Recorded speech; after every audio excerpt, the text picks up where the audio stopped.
Cuando hablamos de los abortos intencionales, van a haber consecuencias, repito, primero, pues en el espíritu de la persona, en su alma también, en la esfera almática de esa mujer sufre, ¿verdad? Consecuencias emocionales, hay culpabilidad, hay desánimo, hay depresiones, etcétera.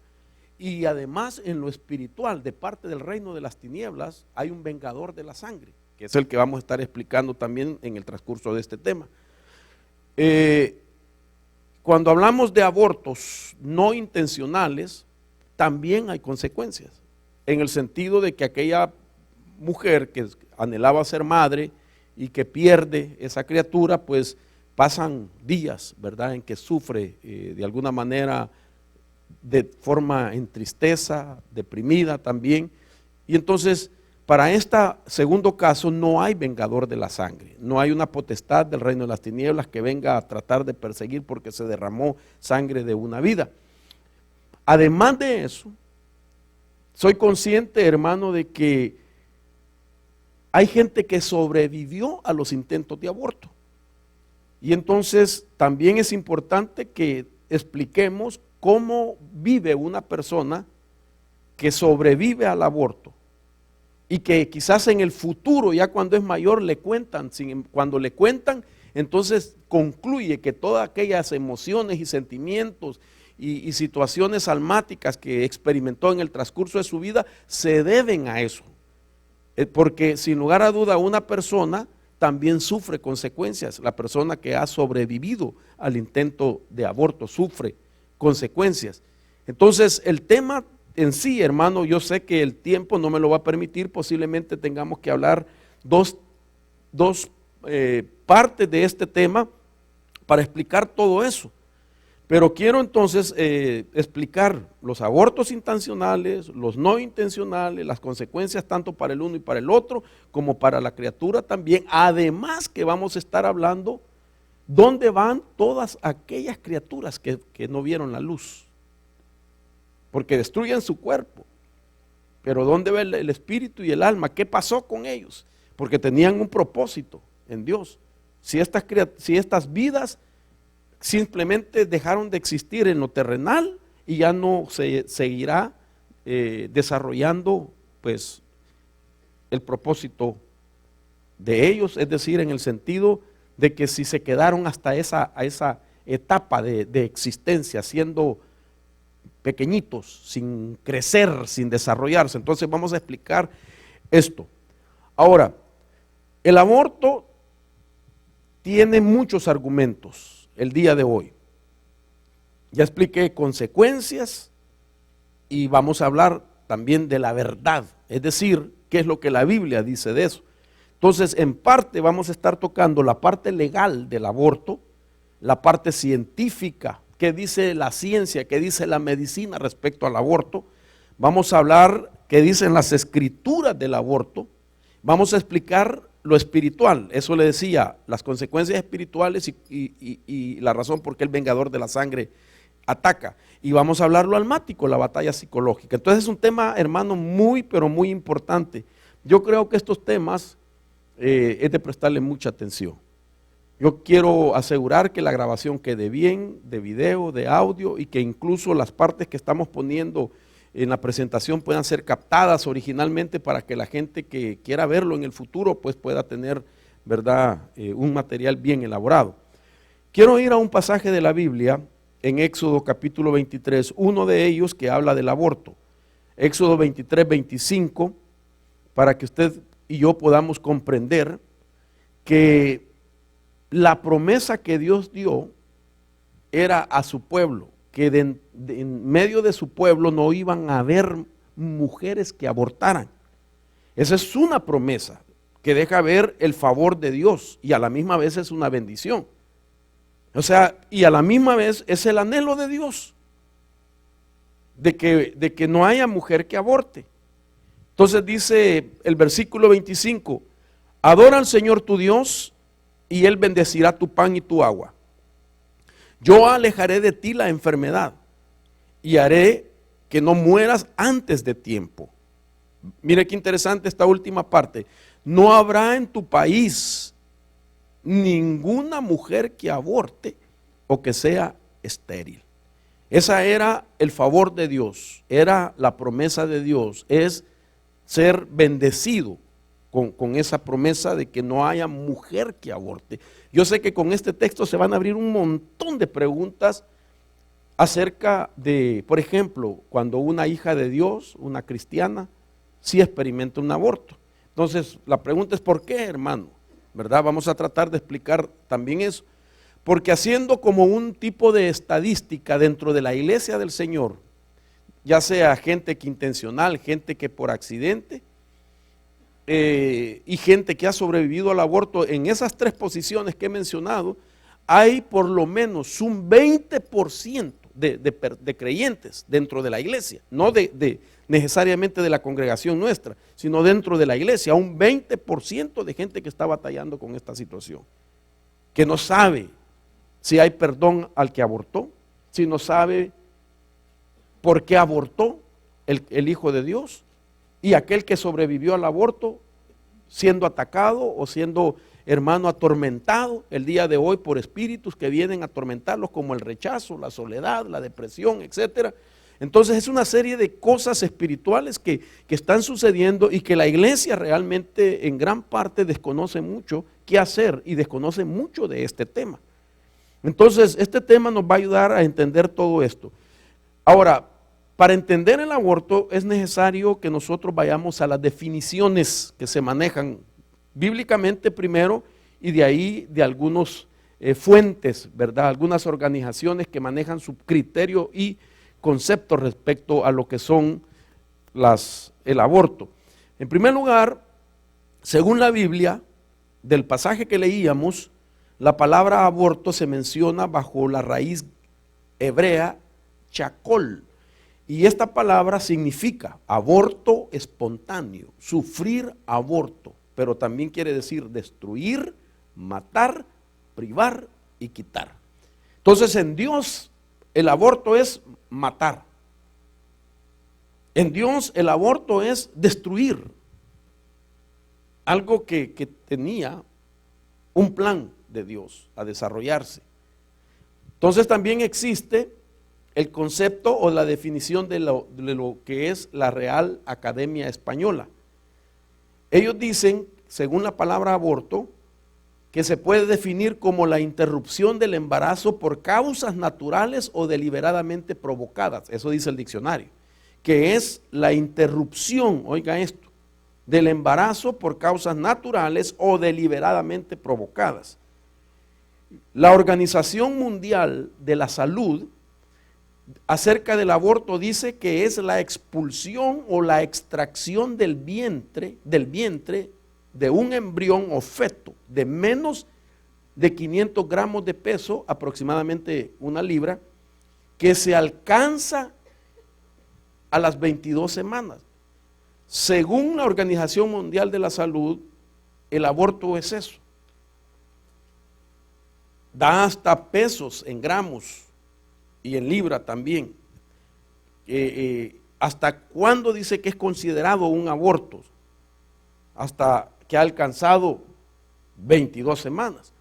Pero esto también nos podría llevar a nosotros a meditar en otro tema que no es el de hoy, los microabortivos, que se dan al tomarse un medicamento que está también ahora libremente, se puede obtener, una mujer lo puede obtener, y se lo toma creo que al día siguiente y supuestamente no es abortivo, según la Organización Mundial de la Salud, porque no ha cumplido estas 22 semanas, pero yo le voy a comprobar hoy de que a las 24 horas ya hay vida. Entonces sí es un aborto también. Ahora, esto que le estoy diciendo es un espíritu muy antiguo, que ha venido desde tiempos remotos y bíblicos, y que por lo menos yo lo considero y le llamo así un espíritu arcaico, el espíritu arcaico del aborto. Y ese espíritu era llamado en tiempos bíblicos con un nombre específico, según Levítico capítulo 18, verso 21. esa potestad era llamada Moloc. Y dice ahí, tampoco darás hijo tuyo para ofrecerlo a Moloc, ni profanarás el nombre de tu Dios, yo soy el Señor. Oigan esto, esta era una potestad que la gente le ofrecía a sus hijos como ofrenda. Era una potestad que supuestamente en el vientre tenía un altar y los padres llevaban a ofrendar a sus hijos recién nacidos o de años, de 4, 5 años, 2 años, se lo ofrecían y entonces lo metían en el vientre que estaba encendido en fuego y ahí se quemaba la criatura. Este pasaje de Levítico 18:21 es uno, nada más, pero se menciona en Primera de Reyes 11:7 también acerca de Moloc, en Segunda de Reyes 23:10, en Jeremías 32:35. Es increíble ver que también Salomón, después de haber, hermano, conocido al Señor, se apartó del Señor y cayó en la adoración a Moloc. Salomón, el rey Salomón, cayó en adoración a Moloc, de tal manera que sacrificó también, porque Moloc eso es lo que pedía. Ahora, noten usted que este espíritu, desde esos días, ha llegado hasta nuestros días. Claro que ahora no se conoce como Moloc, ahora se conoce, es un aborto, es el problema del aborto. Y solo en esta nación, como dato, en el año de 1973, la Corte Suprema de Justicia de los Estados Unidos legalizó el aborto, en el año 1973. Así como recién legalizó también la unión entre parejas del mismo sexo, hermano, que es algo antibíblico, que es algo que va en contra de Dios. Asimismo, el aborto lo legalizó en ese año, de tal manera que solo en Estados Unidos, desde el año 1973 a nuestros días, se han dado 57 millones de abortos. Hermano, es una cifra escandalosa, porque más adelante usted va a ver a nivel mundial, aparte, sin tomar en cuenta Estados Unidos, a nivel mundial, cuántos abortos hay por año. Pero solo Estados Unidos, 57 millones de abortos desde 1973 al año 2015 que estamos. Ahora, la pregunta aquí es, ¿qué pasa con estas criaturas? ¿Qué pasa con estas vidas? ¿Será que ahí nomás se queda la destrucción de la interrupción de la vida de un ser humano, de una creación de Dios? A mí me llama la atención de que ¿por qué el vengador de la sangre? ¿Por qué, hermano, el vengador de la sangre persigue a las mujeres que intencionalmente lo practican, a las organizaciones que lucran con eso, diciendo que, entre comillas, ¿verdad?, que le ayudan a la mujer, porque la mujer es dueña de su cuerpo y ella puede hacer con su cuerpo lo que quiera, que ella es dueña de su vida, dicen estas organizaciones, y que ella puede decidir. Está bien, ella es dueña de su vida, pero no de la vida de la criatura que está en el vientre. Entonces, ¿cómo alguien puede decir yo soy dueño de mi vida y voy a abortar, pero no era el dueño de la vida que estaba dentro? Porque el dueño de esa vida realmente es Dios. Entonces, por esa razón, la Escritura deja ver de que tanta sangre derramada está clamando delante de Dios. Hay un pasaje que me llamó mucho la atención, que en el pasado lo hemos citado. Dice, Jehová dijo, cuando Caín mató a Abel, estamos hablando de un ser humano ya crecido, adulto. Dios dice, cuando Caín mata a Abel, ¿qué es lo que has hecho? La voz de la sangre de tu hermano está gritándome desde la tierra. Entonces, no importa si está adulto, no importa si es pequeño, la sangre grita desde la tierra delante del Señor.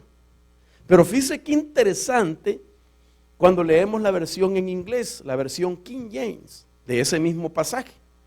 Resulta, y le he puesto a usted entre nota, ahí se lo voy a marcar con rojo, la nota de la palabra sangre. Según el Strong, la palabra blood, sangre, es la número 1818 del diccionario hebreo. No se lee en término singular, sino que se lee en término plural. Eso es lo que dice el hebreo. De tal manera que en una paráfrasis diría así: la voz de las sangres de tus hermanos claman a mí desde la tierra. Caín mata a Abel, y entonces típicamente se lee que la sangre de Abel clama desde la tierra a Dios, pero Dios no mira eso, sino que Dios dice que las sangres de tus hermanos, es decir, que cuando Caín mató a Abel, no mató solo a Abel, sino que lo mató a él y a la descendencia que estaba supuesta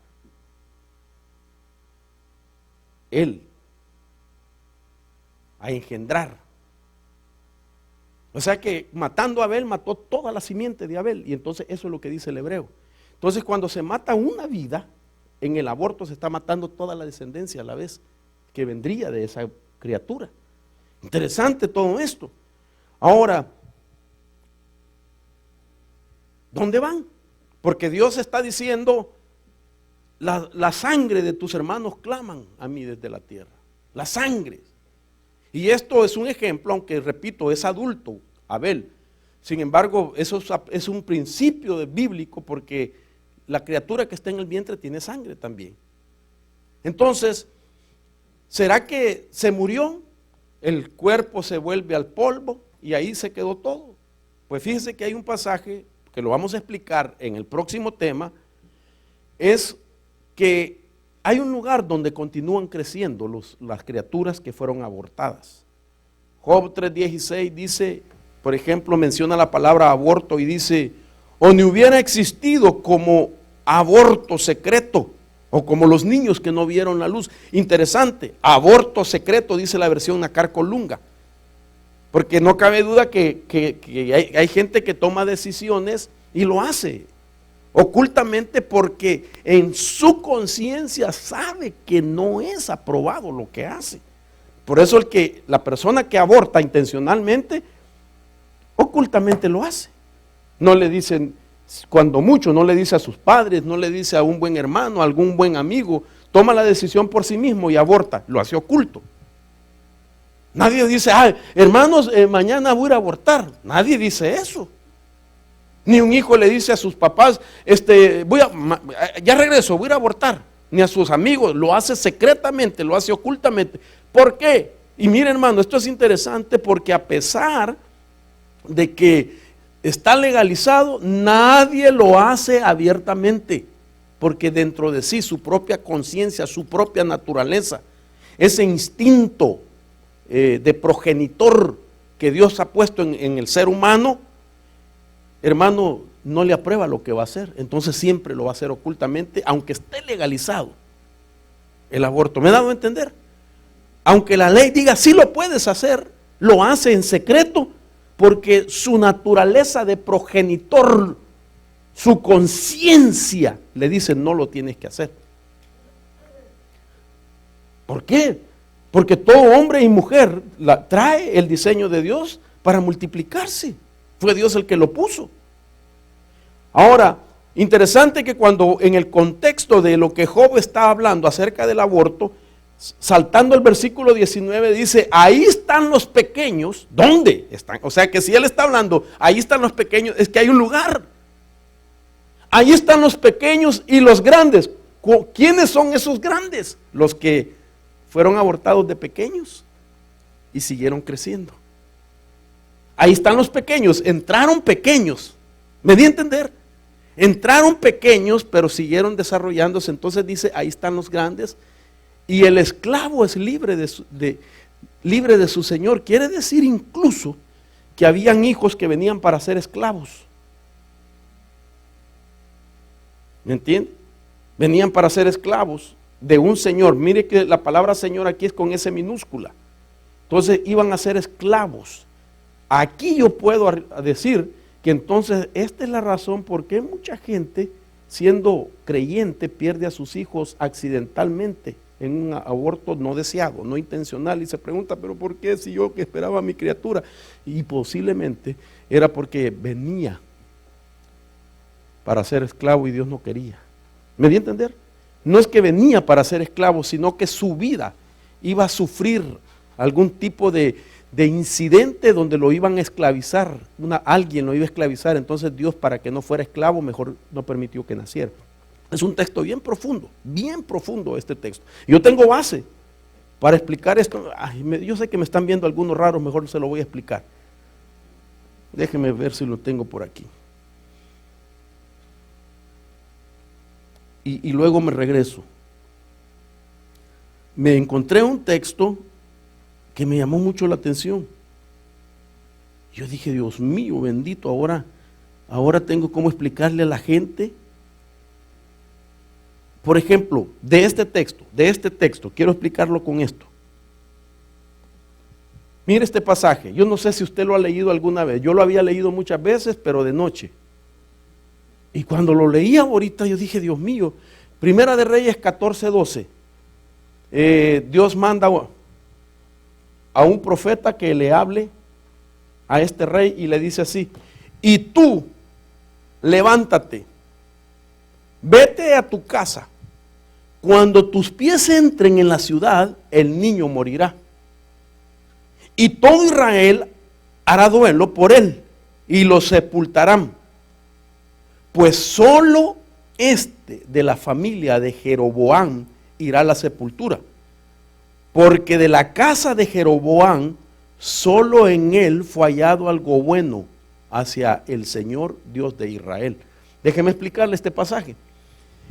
Resulta que cuando usted lee todo el contexto de este pasaje, Dios mandó una sentencia diciéndole que todos sus descendientes, que el pueblo donde él gobernaba, que todos sus hijos iban a morir en las calles, que él iba a traer un juicio de tal manera que todas las familias iban a perder a sus hijos.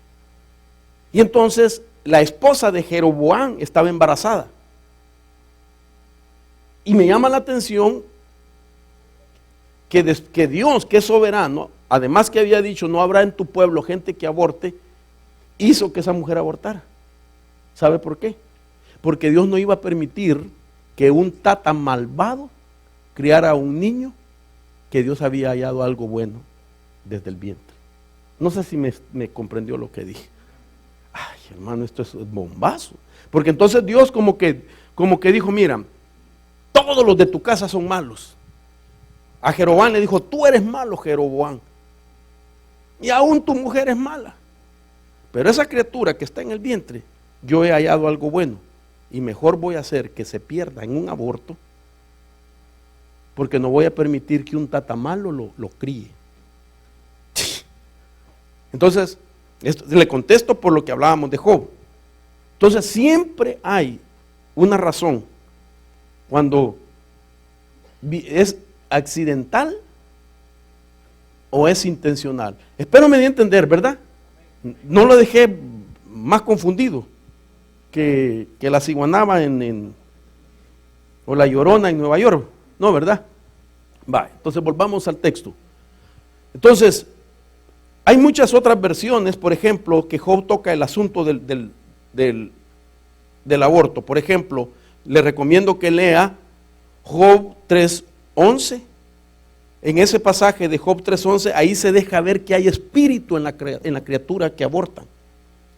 Estando en el vientre, hay espíritu en esa criatura. Es decir, que Dios le ha puesto un espíritu de él. Que esa criatura que es abortada trae la parte eterna, porque somos tres partes, espíritu, alma y cuerpo, trae la parte eterna a la criatura cuando se aborta. Se está abortando algo eterno, y Job 10:18. Ahora,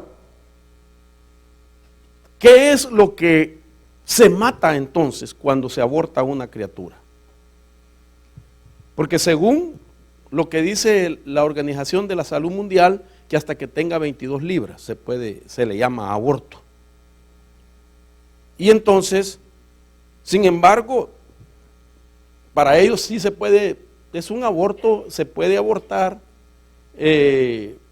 porque todavía no estaba completo el ser humano. Algunos le llaman el producto, como que fuese cualquier cosa. Pero yo encuentro un pasaje en la Biblia que nos deja ver cuáles son los 3 tiempos de la vida. Tengo que darle con mucha tranquilidad estos pasajes para poder enseñar esto. Por ejemplo, Oseas 9:11, otro pasaje. Dice, como un ave volará de Efraín su gloria. No habrá nacimiento, ni embarazo, ni concepción. Note usted 3 cosas que se están narrando en este pasaje, pero le voy a dar en un orden cómo es el proceso de estas 3 cosas. Por ejemplo, lo primero que se da es concepción. Después se llama embarazo. Y por último es el nacimiento. Estos son los 3 tiempos de la vida. En Oseas 9:11 no está en el orden correcto, por eso se lo he puesto yo: concepción, embarazo y nacimiento. Entonces, cuando repito, ¿qué es lo se puede abortar según los conceptos de las organizaciones? Se puede abortar ¿en qué faceta?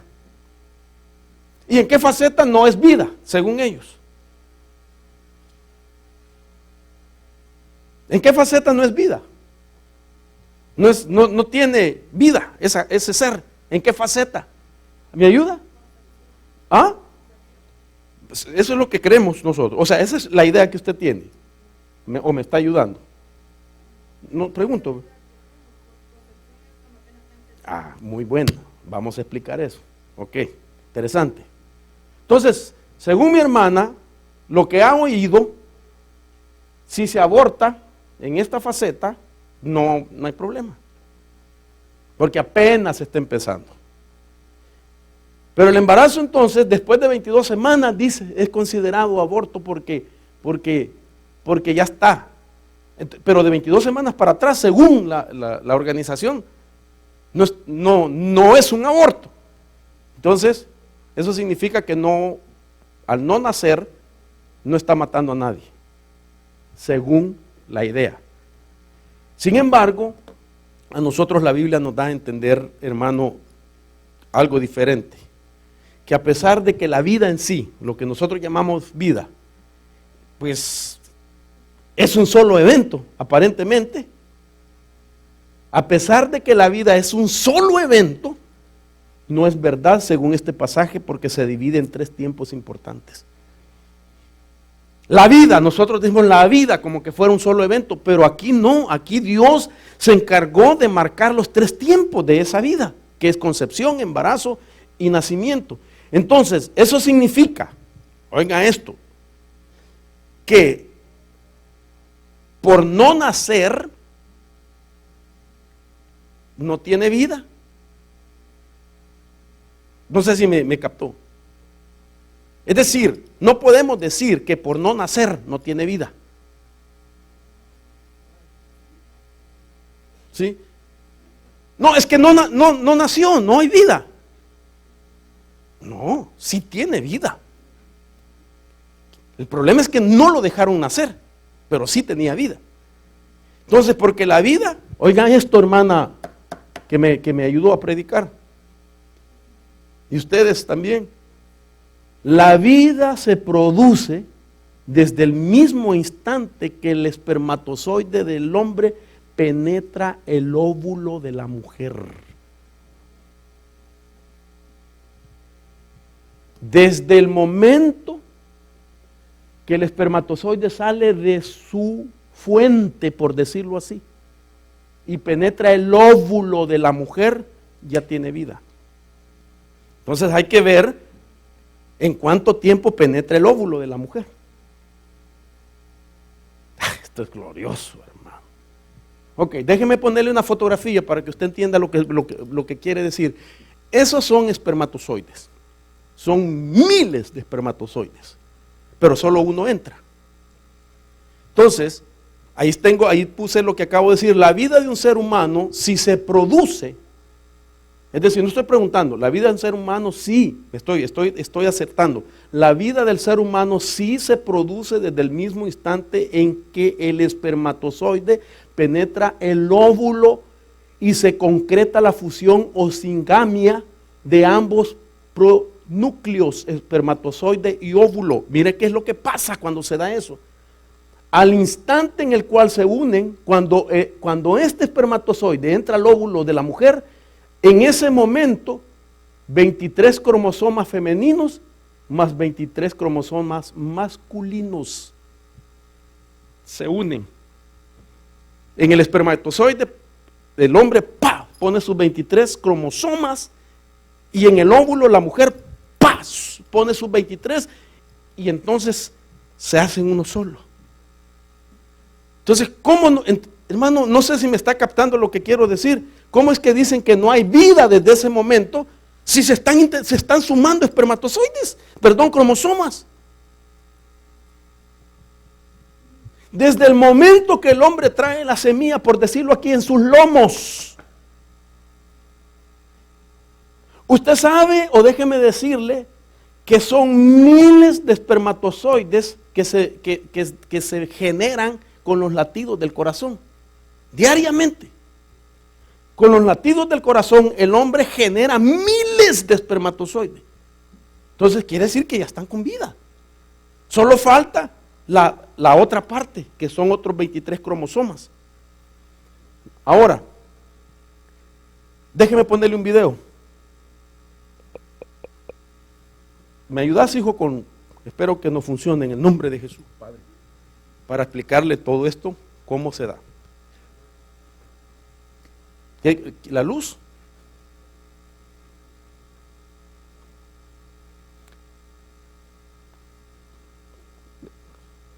Se equivocó el hermano. Bueno, lo vamos a poner. Poner volumen. El primer espermatozoide que llegue Volumen, papi. tras su recubrimiento externo será el ganador. Bueno, déjame ponerlo de regreso porque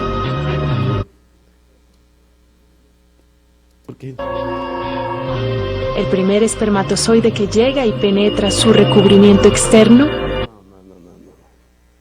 Ayúdeme, please. Yo le dije que me lo dejaran listo. Hoy sí, hijo.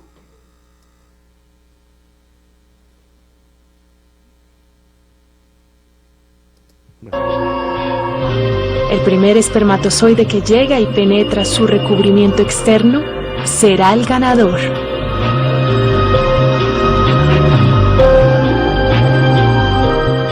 Una vez dentro del óvulo, la cabeza del espermatozoide, que contiene el ADN del padre, y el núcleo del óvulo, que contiene el ADN de la madre, se unen por medio de diminutas fibras llamadas centrosomas. Los dos juegos de ADN se fusionan. La concepción ocurre. Esta es la primera célula de lo que se convertirá en una nueva vida humana.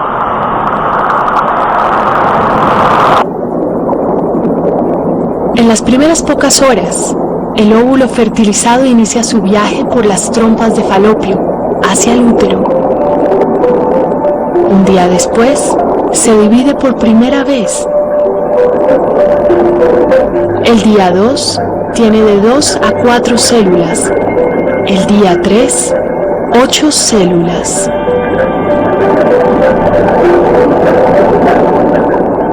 Para el día 5, el embrión se llama blastocisto. Sus células, entre 70 y 120, forman 2 secciones diferenciadas. La masa celular interna se convertirá en el cuerpo. La sección externa, en forma de anillo, llamada trofectodermo, en la vital placenta.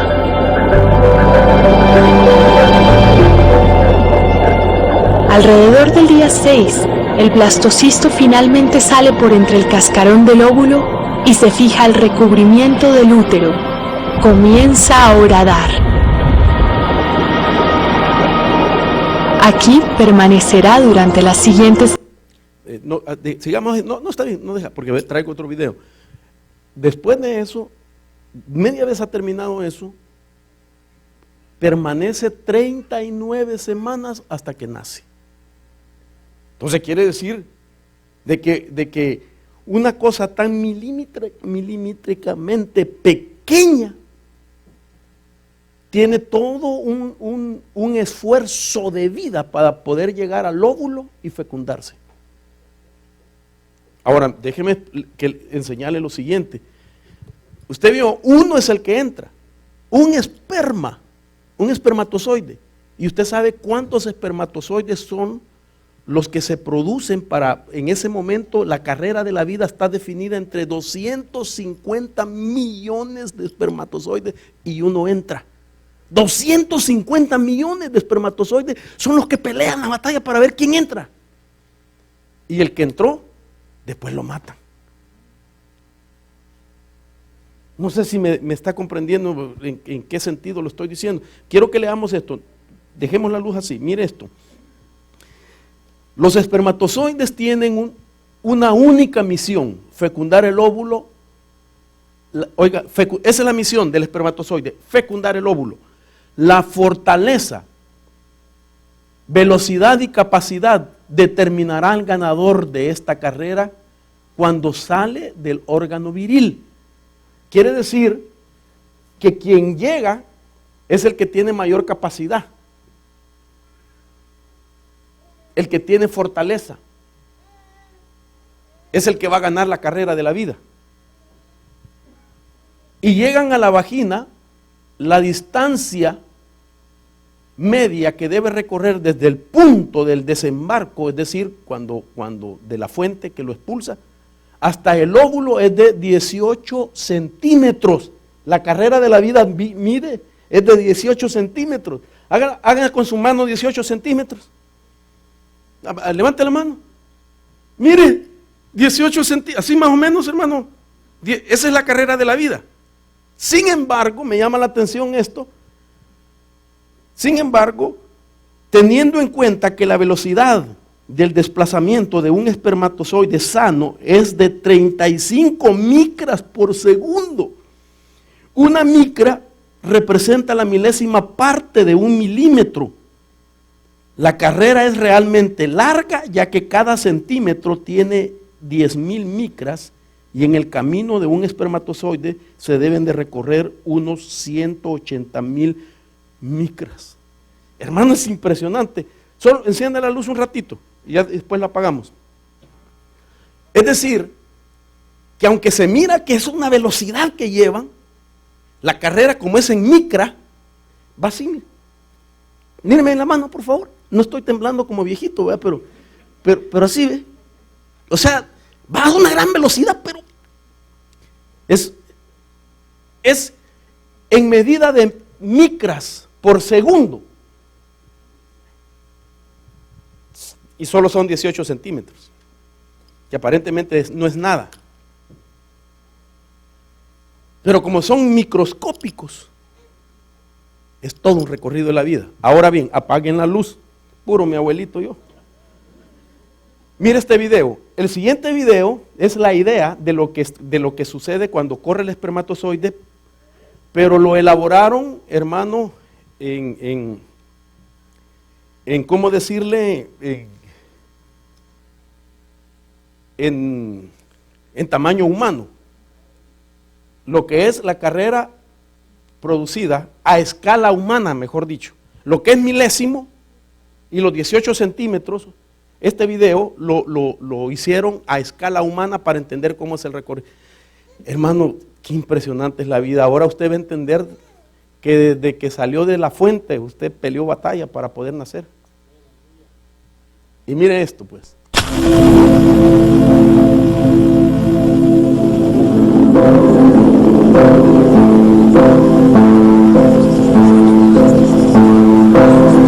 Todos los días nacen alrededor de 350.000 bebés, cada uno absolutamente único. Hace unos meses, este bebé ni siquiera existía, y la historia de cómo llegó a existir a pesar de sus escasas posibilidades es extraordinaria. Este es el momento de la concepción, cuando solo un espermatozoide se fusiona con el óvulo. Si otro espermatozoide hubiese llegado antes, este bebé sería otra persona. ¿Qué habrá hecho tan especial al espermatozoide ganador? ¿Por qué tuvo éxito entre los miles de millones de espermatozoides? Para averiguarlo, nos llevaremos al viaje épico que los espermatozoides emprenden a través del cuerpo humano. Y lo haremos recreando todo este proceso a escala humana.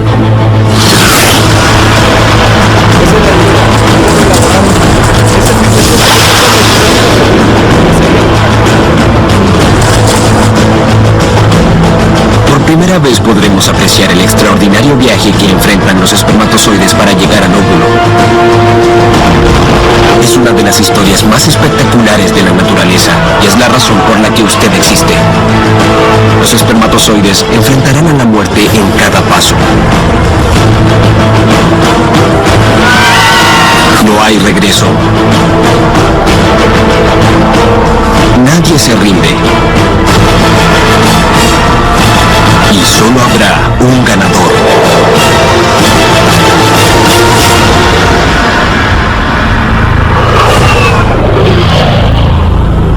La gran carrera. Hoy sí. Enciendan la luz. Qué impresionante, hermano. Qué impresionante. Esa idea son 18 centímetros nada más los que recorren. Pero ellos van a toda velocidad para darme a entender, pero contado en micras de segundo. Y son millones, son 52 millones de espermas que entran y que pelean la batalla. Hermanos, y usted ganó. Mira, hasta ganas de echarme mi devocional tengo yo aquí. De veras, hermano, porque tanto problema en la vida, ¿verdad? Ahora entiende usted por qué no puede quedarse postrado ni darse por vencido. Si desde ese momento usted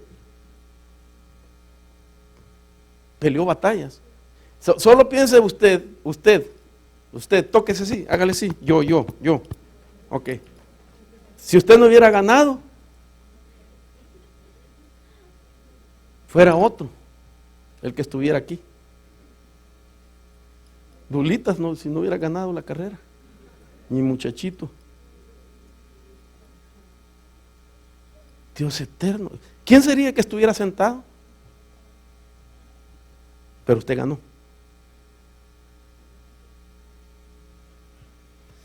Ay, Señor, que Dios tenga misericordia. Mire, ya me salí del tema, hermano, hasta ganas de llorar tengo. Entonces, voy cerrando, ya se me fue el tiempo. Quiero darle bases bíblicas de la existencia antes de la concepción. Existencia antes de la concepción. Entonces la vida existe desde antes que fecunde el óvulo.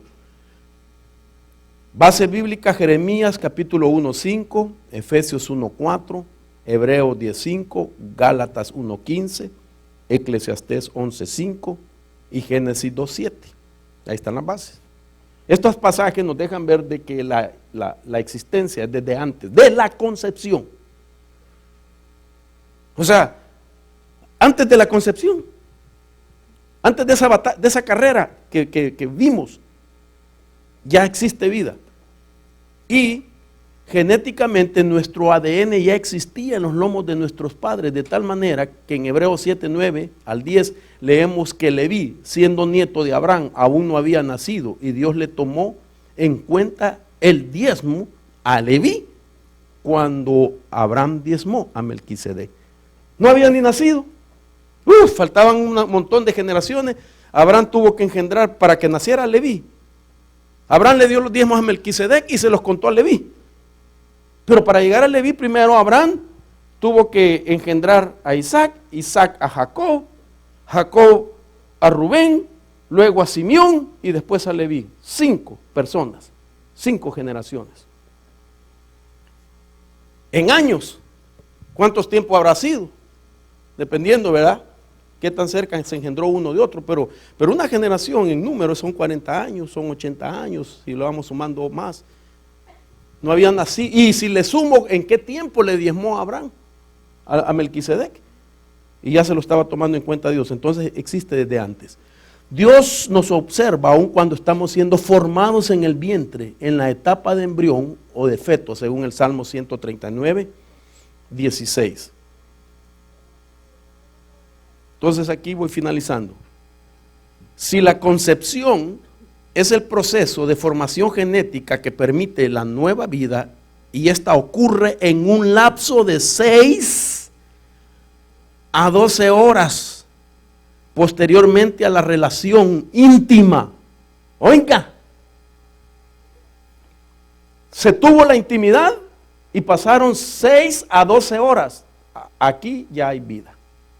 El mismo día, 6 horas más tarde. Y si una vez fecundado el óvulo, este efectúa un recorrido desde las trompas de falopio hasta el útero materno que puede durar hasta 8 días, proceso conocido como anidación. Pero entonces, no solamente hay vida individual, el esperma, en los lomos, luego lo expulsa, luego el recorrido.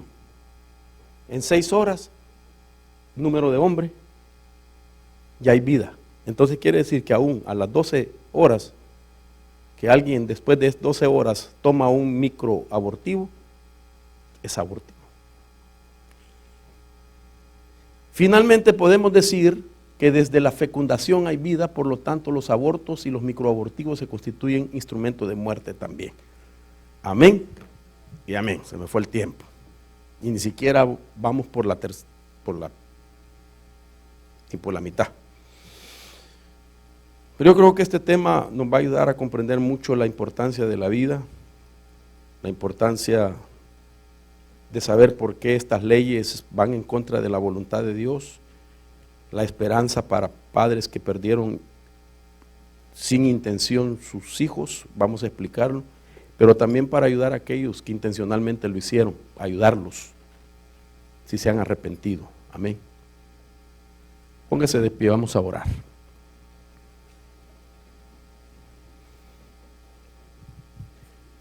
Decía que hay un porcentaje que se maneja dentro de la iglesia de gente que tuvo que ver con el aborto. Y hay un gran número de mujeres en el mundo, inconversas y creyentes, que en secreto han guardado un aborto que hicieron por una falla o un error o un pecado que cometieron y que fueron a abortar y nadie lo sabe hasta el día de hoy. Nadie lo sabe, Dios sí, la persona nada más y Dios. Y a esas personas es la que Dios quiere perdonar al arrepentirse y sanar. Levante su mano, Padre, en el nombre de Jesús. Gracias por tu verdad, por tu palabra, porque tu palabra es como una lámpara, Señor, que nos alumbra, nos da el entendimiento para no participar primeramente con las injusticias, segundo, para darle gracias por la vida que nos concediste, tercero, para buscar el perdón si alguien lo hizo por ignorancia, por presión, por temor, que tú puedas, por tu espíritu, en su corazón redarguir y hacerlos que busquen tu misericordia, Señor, te lo suplico, en el nombre de Jesús. Y que aquellos que fueron víctimas de intentos y sobrevivieron, puedan también alcanzar una restauración y ser libres de rechazo, de tormentos, de acusaciones. En el nombre de Jesús, Padre, bendecimos a tu pueblo, llévalos con paz, con bendición en el nombre de Jesús. Quiero pedirle que levante la mano y oremos por la familia Arispe, por esto que están pasando ellos en este momento. Padre, ten misericordia, Señor. Te pedimos a través de nuestras oraciones. La Iglesia de Cristo Llamados a Conquistar, Ministerios Ebenecer, Oregon, presentó un poderoso tema con el apóstol Mario Rivera. Te invitamos a nuestras celebraciones de alabanza y adoración y enseñanzas de la palabra de Dios, los días viernes a las 7:15 p.m. y los domingos en su servicio general a las 4 p.m. con mensajes a la luz de la palabra de